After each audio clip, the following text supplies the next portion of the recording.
Hi, எல்லாருக்கும் வணக்கம். சுபிக்ஷ விளக்கு ஊருக்கு முன்னாடி விளக்கேற்றினா உயர்ந்த குடியாகும் அப்படின்றது பழமொழிங்க.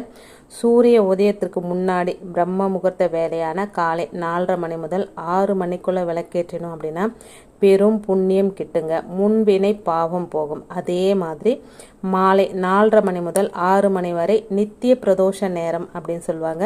அது சிவபெருமானுக்கும் நரசிம்மருக்கும் உகந்த நேரம். அப்போது தீபம் ஏற்றினா திருமண தடை, கல்வி தடை நீங்குங்க.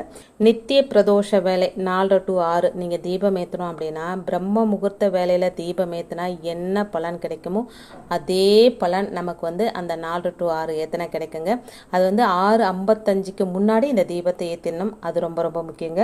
அதே மாதிரி எல்லாரும் தீபம் ஏற்றக்கூடிய டைம் அப்படின்னா 6:30 மணிக்கு முன்னாடியாவது வீட்டில் தீபம் ஏற்றுறது விசேஷமான பலனை கொடுக்குங்க. அதே மாதிரி விளக்கை பூவால் தான் குளிர வைக்கணுங்க. வாயால் ஊதி அணைக்கக்கூடாது.